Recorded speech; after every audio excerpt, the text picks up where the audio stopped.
300 seats. ఈ ఎన్నికల్లో NDA కూటమి పెట్టుకున్న టార్గెట్ ఇదే. మరి ప్రధాని నరేంద్ర మోదీ చెబుతున్న ఈ టార్గెట్ రీచ్ అవ్వటం అంత ఈజీనా? ఇంతకీ బీజేపీ వేసుకుంటున్న లెక్కలేంటి? అన్ని సీట్లు గెలవాలంటే ముందు ఏ రాష్ట్రాల్లో బీజేపీ సత్తా చాటాలి? ప్రస్తుతం బీజేపీ బలమెంత? భారతీయ జనతా పార్టీ కేంద్రంలో మరోసారి ప్రభుత్వాన్ని ఏర్పాటు చేసేది తామే. ఈసారి 400కు పైగా సీట్లు సాధిస్తామన్న ధీమాతో ఉన్నారు కూడా. బట్ ఇప్పటి వరకు భారత్లో ఇలా ఒక పార్టీకి ఇన్ని సీట్లు ఎప్పుడూ కూడా రాలేదు. 1969లో ఇందిరాగాంధీ నేతృత్వంలోని కాంగ్రెస్ గెలుచుకున్న ఎంపీ సీట్ల సంఖ్య 350 మాత్రమే. ఈ రికార్డును ఇప్పటి వరకు ఏ పార్టీ కూడా బ్రేక్ చేయలేకపోయింది. ల్యాండ్ స్లైడ్ మెజారిటీ అని చెప్పుకునే బీజేపీ కూడా 2019లో సాధించిన సీట్ల సంఖ్య 303 మాత్రమే. 2019 ఎన్నికల్లో బీజేపీ 12 రాష్ట్రాల్లో దాదాపు క్లీన్ స్వీప్ చేసింది. బీహార్, మధ్యప్రదేశ్, కర్ణాటక, రాజస్థాన్, గుజరాత్, మహారాష్ట్ర, యూపీ, ఛత్తీస్గఢ్, హర్యానా, అస్సాం, ఉత్తరాఖండ్, హిమాచల్ ప్రదేశ్ ఈ 12 రాష్ట్రాల్లో 320 సీట్లు ఉంటే అందులో 278 సీట్లు బీజేపీ హస్తగతం చేసుకుంది. సో బీజేపీకి 303 సీట్లు దక్కాయి.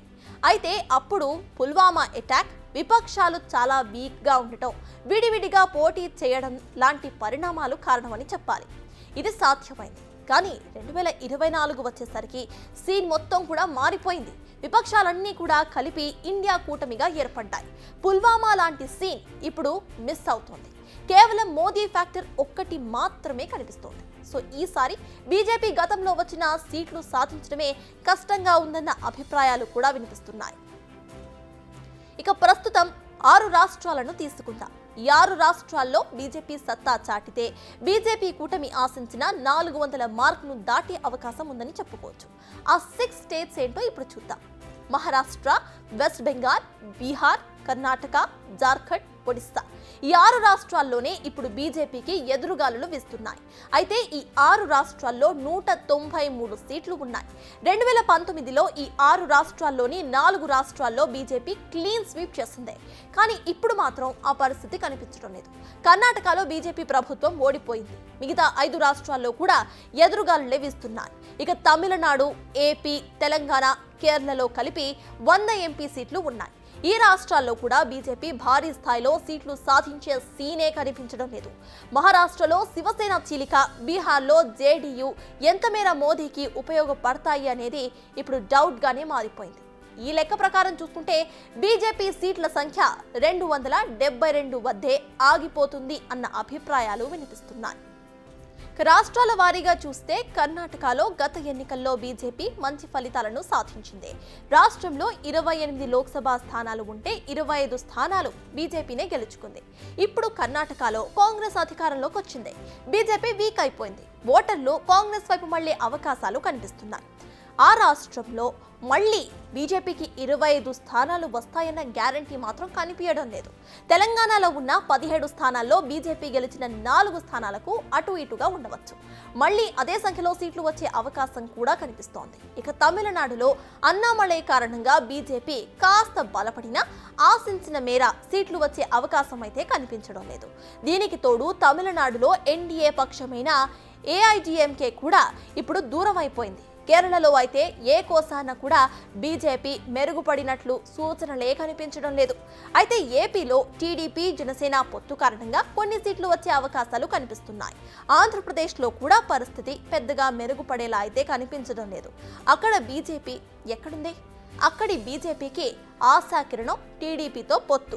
బీజేపీ, టీడీపీ, జనసేన పొత్తు పెట్టుకున్నాయి. పొత్తు ఫలిస్తే 1-2 సీట్లు అయితే రావచ్చు. అంటే ఓవరాల్గా దక్షిణాదికి చెందిన 128 స్థానాలలో 30 వరకు సీట్లు వచ్చే అవకాశం ఉంది. అంటే ఇక ఉత్తరాదిన ఉన్న 415 స్థానాల్లో మినిమం 370 స్థానాలు గెలవాలి. అప్పుడే బీజేపీ టార్గెట్గా పెట్టుకున్న 400 స్థానాలు టార్గెట్ రీచ్ అవుతుంది. కానీ ఆ సీన్ ఉందా? ఎన్డీఏ మిత్రపక్షాలైన జనతాదళ్ యునైటెడ్, ఇక ఏక్నాథ్ షిండే శివసేన, అజిత్ పవార్ ఎన్సీపీతో పాటు ఎన్డీఏలోని ఇతర చిన్న చితక పార్టీలకు కేటాయించిన సీట్లు పోగా బీజేపీ ఉత్తర భారతంలో పోటీ చేసే సీట్ల సంఖ్యనే 350కి మించదు. అంటే పోటీ చేసి అన్ని స్థానాల్లో కూడా గెలవాల్సిన పరిస్థితి ఇప్పుడు బీజేపీకి ఉంది. మధ్యప్రదేశ్, రాజస్థాన్, ఛత్తీస్గఢ్లలో జరిగిన అసెంబ్లీ ఎన్నికల్లో బీజేపీ గెలిచింది. సో లోక్సభలోనూ సీట్లు వస్తాయని అనుకుందాం. మరి మిగతా రాష్ట్రాల పరిస్థితి ఏంటి? హిమాచల్ ప్రదేశ్లో కాంగ్రెస్ అధికారంలోకి వచ్చింది. ఢిల్లీ, గుజరాత్లో ఆప్, కాంగ్రెస్ మధ్య పొత్తు కుదిరింది. సో ఈ రెండు రాష్ట్రాల్లో కూడా బీజేపీ సీట్లకు గండిపడే అవకాశమే కనిపిస్తోంది. ఇక కొండంట అండగా ఉండే యూపీలో మాత్రం బీజేపీకి భారీగానే సీట్లు వచ్చే అవకాశం కనిపిస్తోంది. సో ఇలా ఏ విధంగా చూసుకున్నా కూడా పరిస్థితులు మాత్రం బీజేపీ ఆశించినంతగా అయితే లేవు. ముఖ్యంగా మనం ముందుగా అనుకున్నట్లు బీహార్, కర్ణాటక, మహారాష్ట్ర, జార్ఖండ్, ఒడిస్సా, బెంగాల్లో బీజేపీ ఎన్ని సీట్లు గెలుచుకుంటుంది అనే దానిపైనే బీజేపీ భవితవ్యం అయితే ఆధారపడి ఉంది.